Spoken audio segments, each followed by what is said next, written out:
तर hello guys, ही माझीच साडी आहे. तर याच्यावरचं मला ब्लाऊज शिवून घ्यायचं आहे.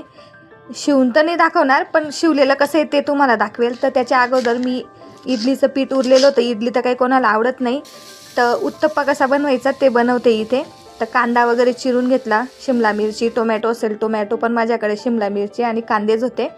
तर आता ते असे तव्यावर टाकून घ्यायचं आणि त्याच्यावरती कांदे, शिमला मिरची, टोमॅटो, कोथिंबीर असेल तर कोथिंबीर बी टाका, खूप छान लागते. आणि त्याच्यावरती थोडंसं तिखट टाकून घेतलेलं आहे आणि आजूबाजूला तेल टाकून घ्यायचं.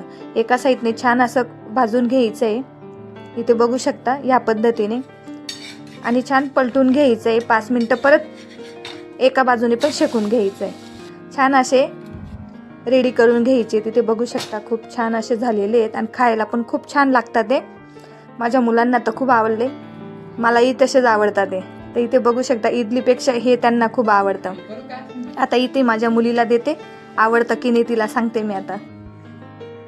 इथे बघू शकता आता ती ट्राय करणार आहे, कारण पहिल्यांदा तिचंच असतं खायचं. तिला आवडतं की नाही ते आपण बघूया. हे बघा. चला, त्यानंतर मी तुम्हाला साडी दाखवते. हे बघा, या अशा पद्धतीचं मी ब्लाऊज शिवलेलं आहे आणि पिको फॉल पण झालेला आहे माझा साडीचा. हे मी दारातच घेतली होती ही साडी आणि छान असं सिम्पलचं ट्राय करून पाहिलं मी इथे. मी कधी शिवत नाही अशा पद्धतीचं, पण म्हटलं चला काहीतरी वेगळं करूया असं होतं. त्यानंतर फोटो वगैरे पण काढून घेतले. म्हटलं चल साडी घातली तर छान असे फोटो काढले. तर असा होता व्हिडिओ. कसा वाटला नक्की कमेंट करून सांगा. आवडला असेल तर लाईक शेअर करा. भेटू अशाच वेगवेगळ्या व्हिडिओमध्ये. तोपर्यंत बाय बाय.